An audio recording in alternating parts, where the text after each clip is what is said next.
Hi everyone. अब तक हम लोगों ने आईसी इंजन कंप्लीट कर लिया है। वहाँ पर हमने आईसी इंजन का कंपोनेंट्स देखा था, उसके बाद साइकिल्स के बारे में पढ़ा था जिसमें हम लोगों ने auto cycle means petrol engine के बारे में पढ़ा, फिर diesel cycle means diesel engine के बारे में पढ़ा। उसके बाद फिर स्ट्रोक्स के अकॉर्डिंग हमने 2 इंजन पढ़ा जिसमें 4 स्ट्रोक इंजन और 2 स्ट्रोक इंजन था। अगर ये लेक्चर आप लोग नहीं देखे होंगे तो उसको देख लीजिएगा, प्लेलिस्ट में सारा एक जगह कलेक्टेड है, आप जाकर देख सकते हैं। अब हम लोग को पढ़ना है ईसी इंजन। तो ईसी इंजन के बारे में आप लोग ऑलरेडी जानते हैं, तो स्टार्ट करते हैं। थोड़ा सा बेसिक पहले जो बताया गया है फिर से बता देता हूँ।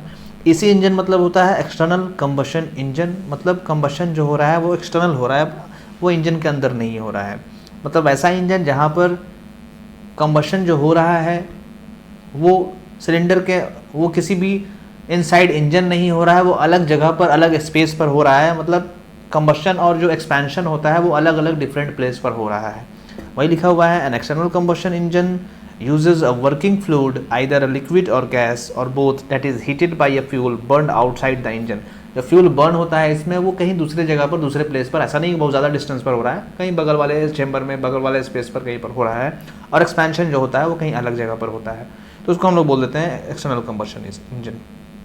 आईसी इंजन में हमने क्या देखा था कि सिलेंडर के अंदर कंबशन हुआ और वहीं पर एक्सपेंशन, पिस्टन का एक्सपेंशन भी हो रहा था। काफ़ी स्पेस भी उसका छोटा होता है, काफ़ी उसका साइज़ भी छोटा होता है, बट इसी इंजन का साइज़ काफ़ी बड़ा होता है।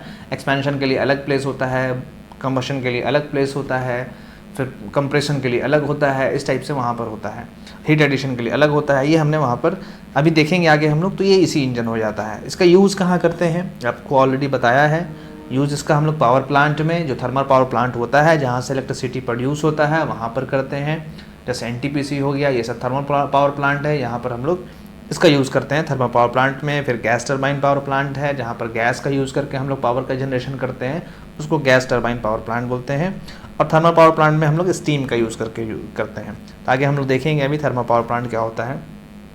इसका एक एग्जाम्पल स्टीम इंजन जो हम लोग देखते हैं, जो बचपन से पढ़ते आ रहे हैं स्टीम इंजन, वो इसी इंजन का ही एग्जाम्पल है। यहाँ पर आप देख लीजिए, यहाँ पर कंबशन कहाँ हो रहा है, कोल यहाँ पर बर्न हो रहा है, वाटर यहाँ पर रखा हुआ है, ये हीट हो रहा है, हीट होकर स्टीम में कन्वर्ट हो रहा है। और ये स्टीम जो हो रहा है, प्रेशराइज्ड स्टीम, हाई प्रेशर और हाई टेम्परेचर में, वो जाकर यहाँ पर पिस्टन को पुश कर रहा है, जिसकी वजह से एक्सपेंशन हो रहा है। यहाँ पर पिस्टन में एक्सपेंशन, पिस्टन मतलब एक्सपैंड हो रहा है। इस तरह से ये प्रोसेस होते जाता है और स्टीम फिर वो रिलीज़ हो जाएगा बाहर, या फिर किसी पाइप के थ्रू, पंप के होते हुए फिर हम लोग यहाँ पर सप्लाई कर देंगे, वाटर में कन्वर्ट करके वो कर लेंगे। यहाँ पर पूरा प्रोसेस नहीं दिखाया गया है, बस आपको यहाँ पर बताया जा रहा है कि ये जो स्टीम इंजन हम लोग पढ़ते हैं वो इसी का एग्जाम्पल है। स्टीम इंजन जो है वो इसी इंजन का ही एग्जाम्पल है। वैसे स्टीम इंजन में आपको थोड़ा सा पढ़ना है तो एक क्लास में वो भी देख लेंगे, ज़्यादा बड़ा लेक्चर तो होगा नहीं, इसी को एक्सप्लेन हम लोग को करना है वहाँ पर। तो स्टीम इंजन जो है इसी का एग्जांपल है, जो पहले लोकोमोटिव में लगा रहता था, मतलब ट्रेन में लगा हुआ होता था। आपको पता होगा पहले ट्रेन में स्टीम इंजन ही यूज़ होता था, फिर धीरे धीरे मॉडिफिकेशन हुआ, डीजल इंजन आ गया, डीजल इंजन के बाद इलेक्ट्रिसिटी इंजन आ रहा है, इलेक्ट्रिक इंजन आ रहा है ट्रेन में। अब इलेक्ट्रिक सप्लाई की वजह से ट्रेन का मूवमेंट होता है, तो धीरे धीरे मॉडिफिकेशन हुआ है। जहाँ इलेक्ट्रिक सप्लाई नहीं है वहाँ अभी भी डीजल इंजन का यूज़ करते हैं। अब जगह जगह पे देखे होंगे वो ट्रेन का जो आगे का इंजन होता है वो चेंज हो जाता है, वहाँ से फिर डीजल इंजन का सप्लाई हो जाता है, मतलब डीजल इंजन फिर उस पूरे ट्रेन को आगे कैरी करता है। कहीं कहीं आप देखे होंगे जहाँ पर इलेक्ट्रिसिटी अभी भी नहीं पहुँच पाया वहाँ पर इसका यूज़ होता है। इसके बाद हम लोग देखते हैं स्टीम इंजन तो हमने देख लिया इसका। अब इसी इंजन का हम लोग एक जगह यूज़ करते हैं थर्मल पावर प्लांट में, तो थोड़ा थर्मल पावर प्लांट देख लेते हैं कि क्या होता है। तो थर्मल पावर प्लांट एक तरह का पावर प्लांट होता है, मतलब पावर स्टेशन होता है, जहाँ से हम लोग पावर का जनरेशन करते हैं, इलेक्ट्रिसिटी का जनरेशन करते हैं। वहाँ पर क्या किया जाता है कि हीट एनर्जी को यूज़ किया जाता है, यूज़ करके फिर उसको मैकेनिकल में कन्वर्ट किया जाता है, मैकेनिकल को फिर इलेक्ट्रिकल पावर में या इलेक्ट्रिकल एनर्जी में कन्वर्ट किया जाता है। तो उसी को हम लोग बोलते हैं थर्मल पावर प्लांट। मतलब वहाँ पर थर्मल एनर्जी का यूज़ करते हैं, थर्मल एनर्जी का यूज़ करके फिर वहाँ से हम लोग कुछ वर्क लेते हैं, वर्क को फिर हम लोग इलेक्ट्रिसिटी प्रोड्यूस करने के लिए यूज़ कर लेते हैं। आगे हम लोग इसका लेआउट देखने वाले हैं यहाँ पर कि कैसा उसका लेआउट होता है। फिर क्या बताया रहा है कि in most steam driven turbine converts heat to mechanical power as an intermediate to electrical power.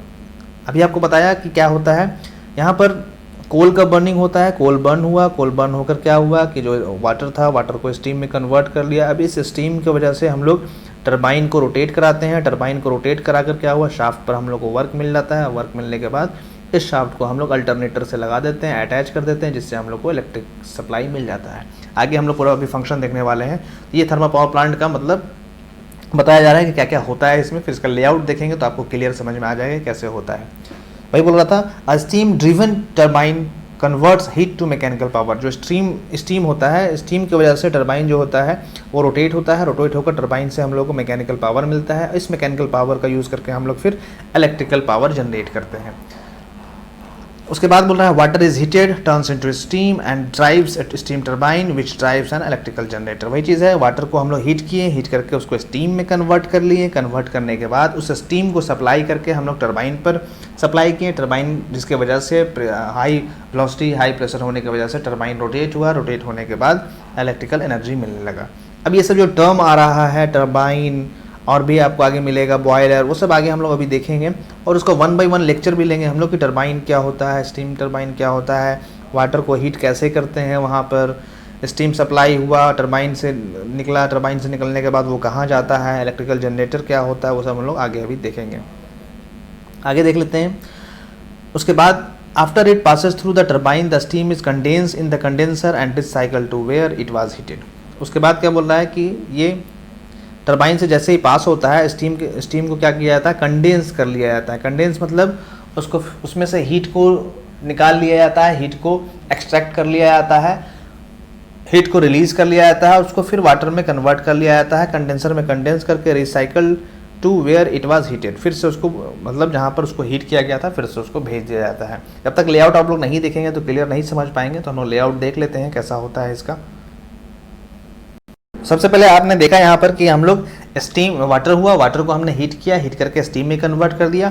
उस स्टीम को हमने टरबाइन में सप्लाई किया, जिससे क्या हुआ, टरबाइन में मोशन मिला, टरबाइन रोटेट हुआ, जहाँ से हम लोग को मैकेनिकल एनर्जी मिल गया। मैकेनिकल एनर्जी से हम लोग अल्टरनेटर अटैच कर दिए शाफ्ट से, क्या हुआ, शाफ्ट रोटेट हुआ, तो हम लोगों को वहाँ से इलेक्ट्रिकल एनर्जी मिल गया, इलेक्ट्रिकल पावर मिल गया।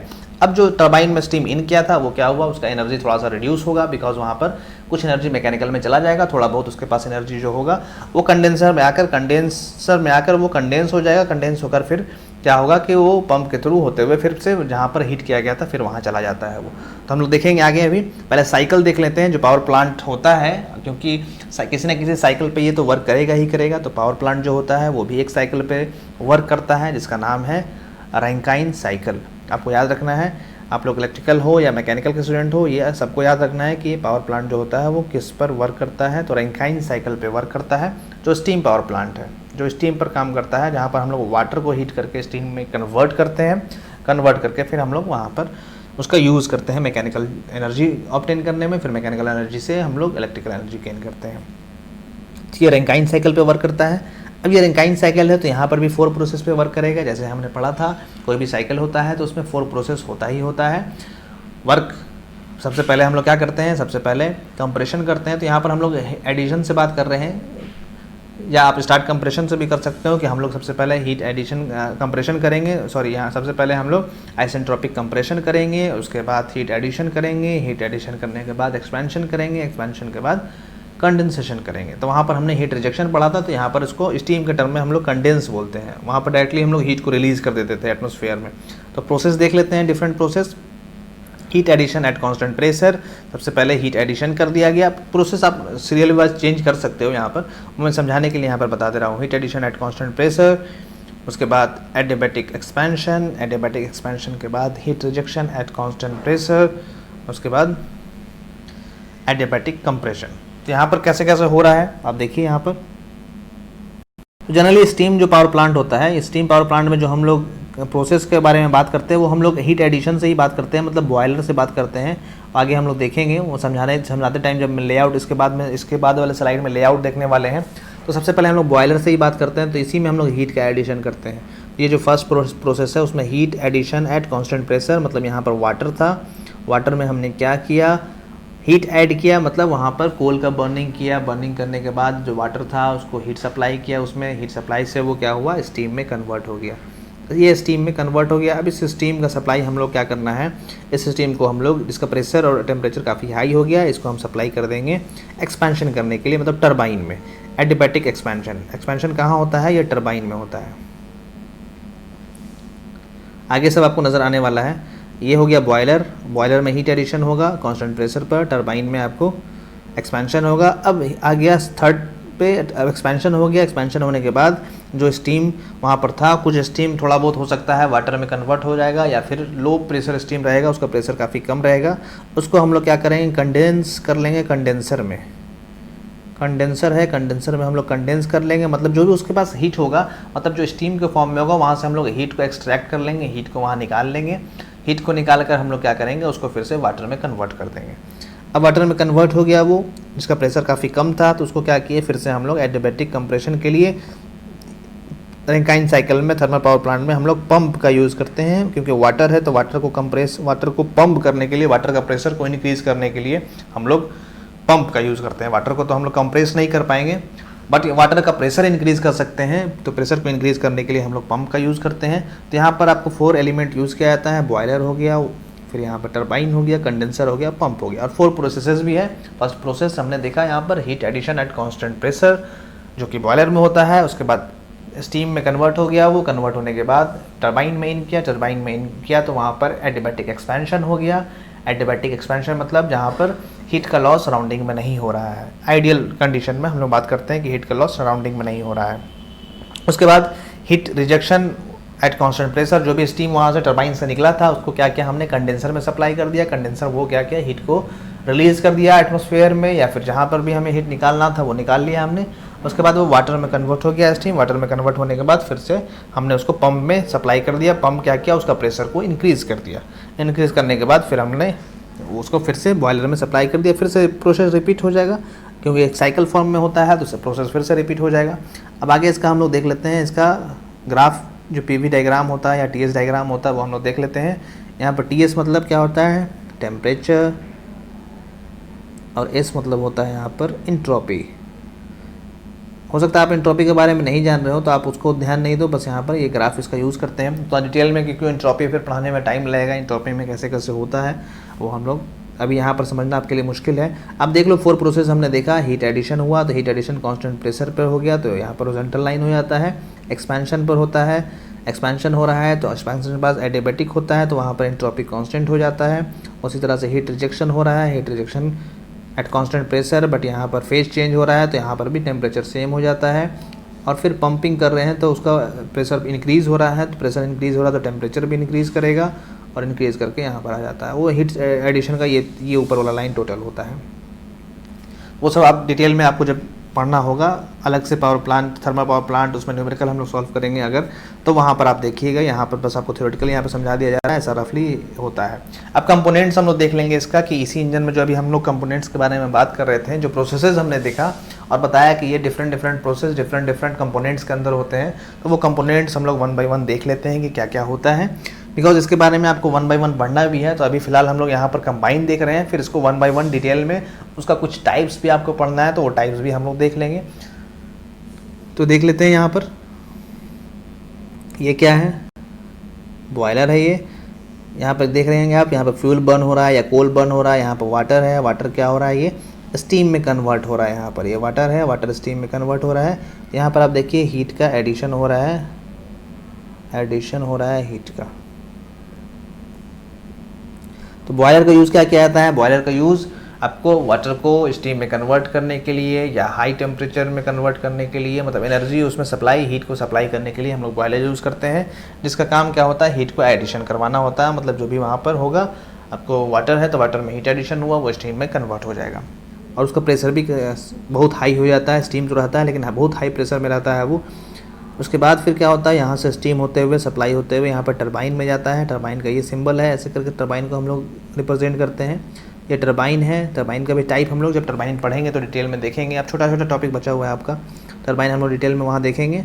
तो ये टरबाइन हो गया, टरबाइन में हीट सप्लाई, टरबाइन में स्टीम सप्लाई हुआ, जिसकी वजह से यहाँ पर क्या होता है, ब्लेड्स बहुत सारे लगे होते हैं। वो ब्लेड जब टरबाइन में सप्लाई होता है तो वो रोटेट होना स्टार्ट हो जाता है। रोटेट होने के बाद यहाँ पर शाफ्ट जो ये लगा हुआ है, एक तरह का शाफ्ट है, ये शाफ्ट रड जैसा,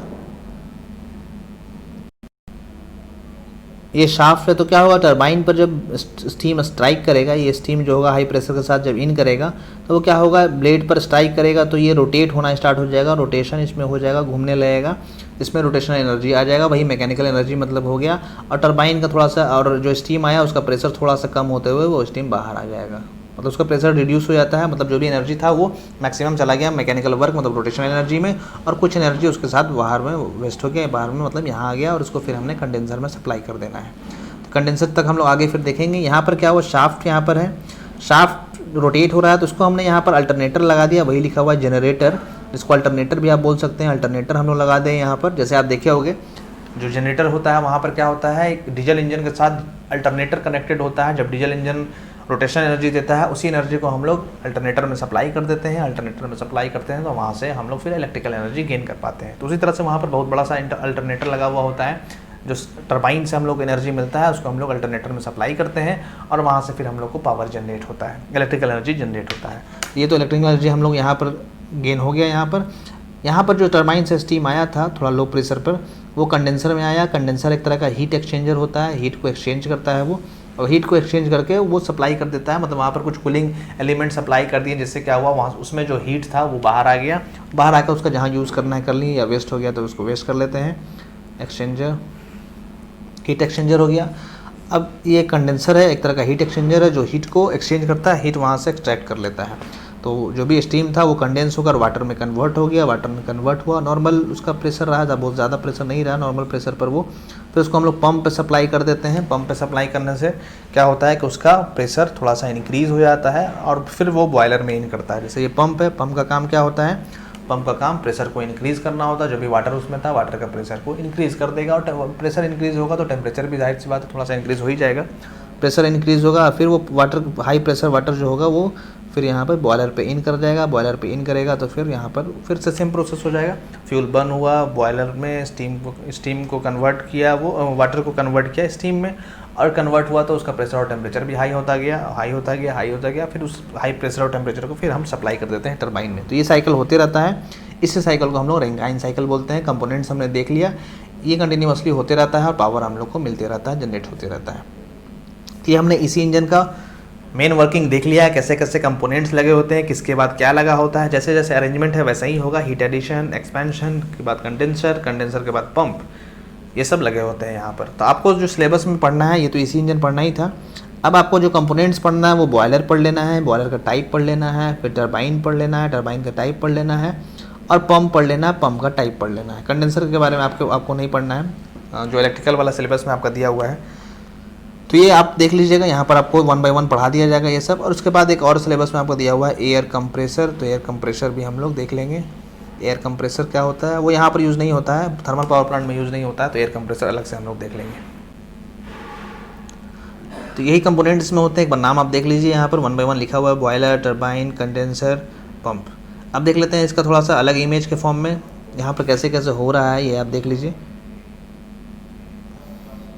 ये बॉयलर है, यहाँ पर बॉयलर में हीट एडिशन हो रहा है, ये हीट एडिशन हुआ तो प्रेशर हाई हुआ, तो रेड कलर का दिख रहा है, वो हाई प्रेशर के साथ जा रहा है, हाई प्रेशर के साथ टरबाइन में इन किया, टरबाइन में इन किया, यहाँ पर हम लोग को वर्क आउटपुट मिल गया, मतलब वर्क जहाँ पर शाफ्ट पे चाहिए वो शाफ्ट को रोटेट होने लगा, और फिर उसका प्रेशर डिक्रीज़ हो गया, डिक्रीज़ होने के बाद वो यहाँ पर नीचे आया, यहाँ से सप्लाई होते हुए उसका कम लो प्रेशर में वो कंडेंसर में इन किया, यहाँ पर हीट एक्सचेंजर है, वो क्या हुआ, वहाँ पर कूलिंग वाटर सप्लाई कर दिया जाता है, जिससे क्या होता है कि उसमें से हीट रिजेक्ट हो जाता है, हीट रिजेक्ट होकर फिर वो नॉर्मल वाटर जो होता है वो इसमें इन करता है पंप में। पंप क्या हुआ, यहाँ पर पंप में हम लोग इलेक्ट्रिकल एनर्जी सप्लाई करते हैं, इलेक्ट्रिकल एनर्जी से मैकेनिकल एनर्जी में कन्वर्ट होता है, मैकेनिकल से पंप क्या करता है उसको हाइड्रोलिक में कन्वर्ट करता है, मतलब उसका काइनेटिक एनर्जी, प्रेशर एनर्जी वो इंक्रीज़ किया, इंक्रीज़ करके फिर वो बॉयलर में भेज दिया वो।